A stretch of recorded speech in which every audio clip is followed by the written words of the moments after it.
Soyez tous les bienvenus pour le deuxième épisode consacré au Seigneur des Anneaux de Peter Jackson. Merci beaucoup pour votre retour sur la communauté de l'anneau. J'ai essayé de les lire et d'en prendre compte dans cette écriture. Donc, dans la première vidéo, on avait parlé de comment l'anneau était arrivé jusqu'à la Moonhen et comment Frodon et Sam s'étaient enfuis de la compagnie. Le deuxième film commence sur un plan alpin digne de National Geographic et longe le Caradhras pour trouver une faille discrète dans la roche qui, après une transition subtile, nous montre le dernier combat de Gandalf. Voilà un assez gros changement par rapport au livre, car le livre commence simplement avec le départ de Boromir et la chasse d'Aragorn, Legolas et Gimli pour Merry et Pippin. Voilà une généralité qu'il est bon de rappeler concernant les livres. Quand la communauté est séparée, chaque groupe est complètement décrit jusqu'à la fin avant d'y revenir en arrière pour les autres. Par exemple, dans le deuxième volet, le livre commencera par nous expliquer toutes les intrigues au Rohan, en Isengard et Fangorn, avant de revenir loin en arrière pour nous raconter le voyage de Frodon et Sam. Mais comme nous parlons des films, je suivrai autant que faire se peut le montage des films en recollant ce qui doit l'être. Donc le deuxième film commence, lui, avec Frodon et Sam jouant des pieds et des mains dans un paysage morne qui est les Mines-Muil. C'est là qu'ils font la rencontre de Gollum et que Frodon, au débit des avertissements de Sam, prend à son service la piteuse créature.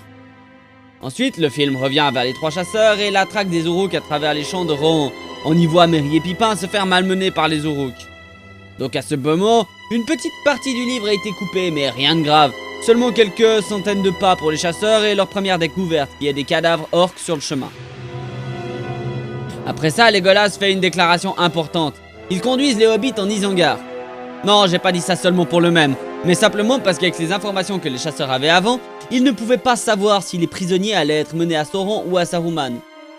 Et boum, transition pour aller en Isengard, où les méfaits de Saruman ont quelque peu défoncé le paysage de la belle vallée de Nan Colonir. À ce moment dans le film, il est drôle de noter que Saruman parle de l'union des deux tours en désignant Orthanc et Barad-dûr. Mais on apprend à la fin du livre de la communauté de l'anneau que les deux tours du titre sont en fait Orthanc et Minas Morgul, et non Barad-dûr. Et il est à savoir qu'il n'y a jamais eu d'alliance entre Sauron et Saruman, tout au plus une entente. Sauron essaie d'assouvir Saruman à son pouvoir, et Saruman arrive à y résister en partie. Raison pour laquelle Saruman veut l'anneau pour lui, pour pouvoir vaincre Sauron. Mais revenons-en au film, qui nous montre la levée des armées de l'Isengard avec les hommes du pays de Dain et les Uruks qui sont destinés au Rohan. Et quand Saruman en parle, hop, on nous montre le Rohan, avec un petit village de l'Westfold qui prend cher, puis par le résultat de la bataille des Gedlisen, là où le fils du roi, Théodred, a été terrassé. C'est une transition parfaite pour nous montrer Meduseld et Edoras, la capitale du Rohan. On nous montre aussi que Théoden le Mort, soumis à l'impérium de Saruman, accompagné de Grima, son médecin et conseiller. Pour clore cette partie, petite partie, je dirais que la trame générale du livre est suivie avec brio. Les événements s'enchaînent correctement, et si selon vous j'oublie des choses, n'hésitez pas à m'en faire part, je serai heureux d'épingler votre commentaire afin de rendre l'histoire plus complète. Je suis pas infaillible comme vous l'avez vu dans le premier épisode et durant les 50 avant celui-ci. Ensuite, nous revenons à la course des trois chasseurs à travers le Rohan, qui rencontrent justement Éomer qui a été banni il y a quelque temps déjà. Petit fait amusant, prenez des notes sur toutes les répliques de Legolas durant le film. La plupart sont des vérités générales ou des blagues sans intérêt. Par exemple, ils courent comme si les fouets de leur maître étaient à leur trousse. C'est complètement le cas, non? Ou alors, un soleil rouge se lève, beaucoup de sang a dû couler cette nuit. C'est vrai aussi.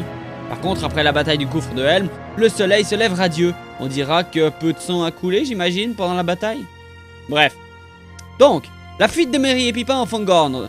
Dans le livre, ils montent sur une corniche pour y avoir de la lumière et de l'air. Dans le film, ils tombent par un curieux hasard sur Sylvebarb, comme si le vieil Ent était simplement venu ici pour voir ce qu'était le bruit de la bataille. Je sais pas.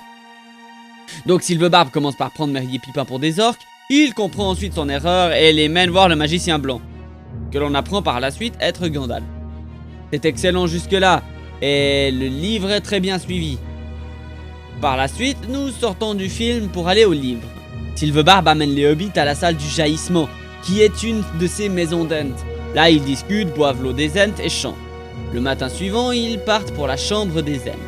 Quand Sylvebarb remarque que les hobbits n'ont aucune idée de ce qui se passe et qu'ils comprennent rien, le vieil Ent leur présente un compagnon qui sera le leur, pour les 2 prochains jours, Brégalade, appelé aussi Vif Sorbier. Ils marchent avec, ils chantent, ils vont dans sa maison d'Ent qui est toute proche de la chambre des Ents et ils s'en font un ami très sympathique. On revient ensuite au film pour parler de la chambre des Ents. C'est là que les Ents échangent et parlent en ancien Entique. Petit fait amusant, c'est en écho au livre que Silverbarb vient dire à Merry qu'ils viennent simplement de se dire bonjour, alors qu'il fait nuit. Dans le livre, Merry se demande simplement s'ils ont dépassé le simple bonjour et s'il faudrait compter les présences ensuite, tant le langage Entique est une langue lente. Mais j'ai pris un peu d'avance sur le montage du film, je crois. Revenons-en aux Cavaliers du Rohan. Kian et Homer parlent avec les 3 chasseurs et finit par leur laisser 2 chevaux, sous condition qu'ils les ramènent à Edoras une fois leur quête terminée ou révèlent les veines. Après leurs recherches, qui les mènent sous les premiers arbres de Fangorn, Aragorn, Legolas et Gimli rencontrent Gandalf qui les fait tenir leurs promesses en les menant à Edoras, justement où l'esprit de Théoden a été vaincu par Saruman. Je sais que je synthétise, mais c'est nécessaire, ce deuxième volet part dans tous les sens. Il est très compliqué d'en faire un résumé comparant au livre scène après scène. Du coup, j'oublie des scènes du livre, j'oublie des scènes du film, j'en suis conscient. J'oubliais presque, justement, entre-temps, Frodon et Sam. Ils traversent les marais des morts et, guidés par Gollum, ils s'approchent de plus en plus du Mordor. On en profite de cette scène pour en apprendre plus sur la personnalité complexe de Gollum, le puant et le sournois, comme dirait Sam. Après le passage d'un Nazgûl ailé qui vient faire on ne sait quoi au-dessus des inutiles marais des morts, nous en revenons à Aragorn, Legolas et Gimli en rond. Après avoir retrouvé Gandalf, ils vont, comme je l'ai dit, à Edoras pour tenter de sauver le roi de la ruine. Frodon et Sam sont sortis du marais puant. Ils arrivent en vue de la Porte Noire, où ils trouvent une armée d'orientaux qui entre sur la Terre Noire. Sauron prépare la guerre. Et oui, là je fais des petits paragraphes rapides, c'est très simple. C'est pour expliquer les différences de plans rapides entre Frodon et Sam et le Rohan. Les hobbits essayent de se faufiler à leur suite, mais Gollum les en empêche, car il connaît le chemin qui mène à Cirith Ungol. Il faudrait bien imaginer qu'à ce moment-là, il les emmène de pure bonne foi. Il n'a pas encore d'idée pour les laisser à Arachné ou aux orques. Après cela, s'ensuit une scène plus intéressante qu'il n'y paraît, car Merry et Pippin boivent l'eau des Ents et se font happer par un arbre et bloqués dans une fissure qui s'est ouverte dans son côté. Attendez, ne serait-ce pas une scène tirée directement du livre, quand les 2 hobbits se font happer par le vieil homme Saul? Totalement. Et normalement après Tom Bombadil arrive et dit quelque chose comme vous n'auriez pas dû vous réveiller et tout, un truc comme ça, non? Oui. Et là c'est Silverbarb qui fait le coup dans le film. C'est un clin d'œil brillant au livre. Et à un moment coupé du montage. C'est juste brillant, c'est incroyable. Sur ces entrefaites, Legolas et Gimli et Aragorn, menés par Gandalf, arrivent enfin à Edoras, pour voir le roi et essayer de le libérer. Entre-temps, Théodred est mort et Éowyn pleure son cousin. Une fois dans la salle du trône, sans armes, la compagnie libère Théoden pendant qu'Aragorn retient Éowyn et Gimli a la main ou plutôt le pied sur Grima.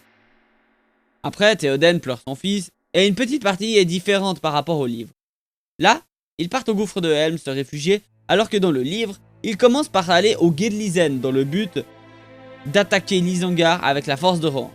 Mais Gandalf les avertit de ne pas aller en vue d'Orthanc et de se replier au gouffre de Helm. Ce passage ne sert absolument à rien dans le livre. Du coup, c'est une bonne chose d'avoir coupé au montage, je pense. Qu'en pensez-vous? Ensuite, nous revenons à Frodon et Sam, qui arrivent dans le beau pays d'Ithilien. Ils traversent, mais malgré un ragoût de lapin succulent, ils peuvent voir les souillures faites par le mal en cette terre. Le bien semble aussi revenir petit à petit au Gollum. Il est jovial, rit et court avec les hobbits. Ils voient aussi une action de Faramir sur un convoi de Haradrim qui montait vers la Porte Noire. Puis se font capturer par le capitaine de la tour. Ensuite vient la scène très drôle où Éowyn découvre l'âge d'Aragorn et lui donne son ragoût, qui est immonde on dirait. Après cela, Aragorn rêve d'Arwen et dit à Éowyn qu'elle est en train de naviguer vers Valinor avec son peuple. Et de nouveau une suite de plans rapides comme vous l'aurez compris par la vitesse à laquelle j'enchaîne les plans. Le convoi pour le gouffre de Helm est attaqué par un groupe de wargs d'Isengard. Et Aragorn est porté disparu ou plutôt pour mort. Et on le voit enfin, le gouffre de Helm. La grande forteresse du Rohan qui les protégera de l'attaque d'Isengard. Le film revient ensuite à Aragorn qui est tombé et se remet doucement. Il part à la rencontre de l'armée de l'Isengard, et devant son ombre, il revient en vitesse au gouffre de Helm pour avertir Théoden de l'armée d'environ 10 000 orques et Uruk, hommes du pays de Dain et autres, qui s'apprêtent à les attaquer. Ensuite, la voix suave de Galadriel nous fait un résumé, parce que là c'est un peu difficile à suivre. Frodon et Sam sont emmenés à Eneth Anun, le lac interdit par Faramir, et là ils sont interrogés par le capitaine au sujet de leur mission. Dans le livre, il les libère après cela, alors que dans le film, il les mène à Osgiliath d'abord. Cette scène est aussi le moment où on apprend que Faramir est le frère de Boromir, et une super scène flashback montre leur relation avec leur père, le vieux Denethor, usé avant son temps. Mais ça, c'est pour le 3e épisode. Et nous l'attendions, la voilà, la bataille du gouffre de Helm. Dans le livre, l'accent est mis sur l'enjeu de la bataille et non sur la bataille elle-même, alors que dans le film, on fait l'inverse, et on termine même sur la fin de la bataille. Donc on termine le film sur la fin de la bataille, évidemment. Durant cette bataille, plusieurs scènes se déroulent avec la dernière marche des Ents et Frodon et Sam à Osgiliath, comme pour montrer que tous ces événements se déroulent en même temps. D'ailleurs même, on verra une série de coupes rapides sur un discours de Sam incroyable. Les Ents sont victorieux, les hommes aussi, et seuls Frodon et Sam sont encore en chemin droit vers les monts de l'ombre. Et c'est ainsi que débute le 3e film, le retour du roi. Et c'est là que je termine aussi cet épisode, qui vous aura, j'espère, plu, et qui aura vraiment duré. Je vous laisse mes réseaux sociaux en description, mon Utip et mon Tipeee au cas où. Et je vous dis à bientôt en Terre du Milieu. Ciao!